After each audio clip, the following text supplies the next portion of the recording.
Hi, Caspar here from Bowes Wine on the 15th of May 2017, and I'm tasting a Piemontese wine. We are right up in the north of Italy. This is 2004 Barbaresco Rabaja from Cascina Luisin. Rabaja, just about one of the finest terroir of Barbaresco, and 04 a super vintage actually for much of Italy. Tuscany wines are good, and I think in the south they were good as well. But super wines from Piemonte, remarkable depth of colour really for Nebbiolo, which you tend to think of being quite a grape that produces quite pale wines really, but this it's got really quite thumping. You know, it's not quite opaque, but it's getting on that way, and it's a mature looking colour as well. It's gone sort of very garnet with a sort of orangey amber, quite narrow rim. But let's give it a sniff and see what happens. Rome is a little bit tucked in at the moment. I opened this half an hour ago. I haven't decanted it. I just pulled the cork out and poured out a tiny tasting sample, which I tried then, and then I left it the cork out. It's got a little note like plasticine, which is slightly odd. A smoky, sort of spiciness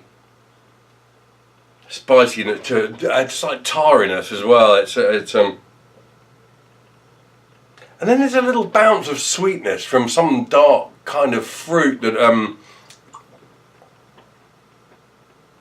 can't quite put a name on.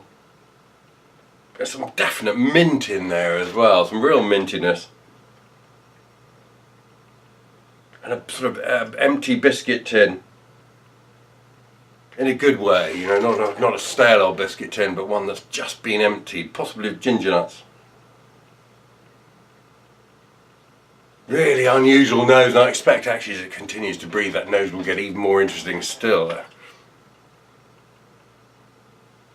And a slightly exotic note, almost sort of papaya-like actually.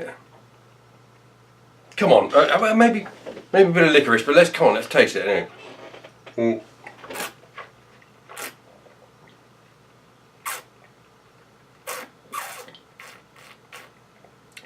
That's a rich wine, and one that's dense with structure, and it's got some, gosh, classy tannins that are very fine.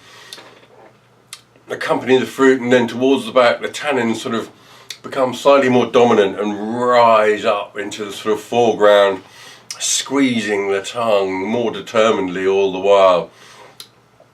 One almost feels like one's tongue is being slightly oppressed by the structure, but it gives one great sort of verve. It's got real intent.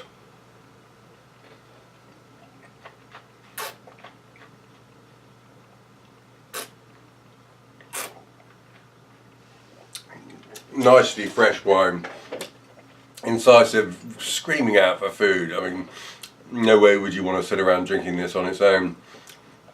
Dark and spicy with a sort of thread of smoke running through it.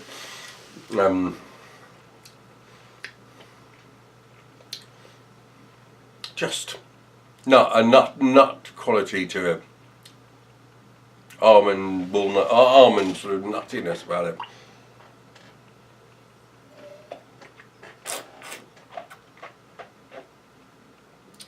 Almost a slight saline sort of character to it as well.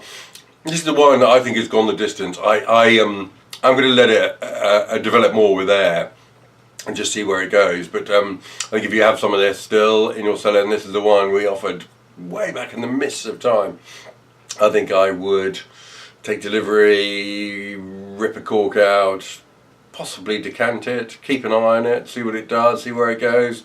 I'm looking forward to having a bit of a journey with this bottle over the course of the evening, and see what happens. But there we are, 2004 Barbaresco Rabaja from the Cascina Luisin, and just a mature, fascinating Nebbiolo, one of the great grapes on our planet. Super stuff. Yeah, good.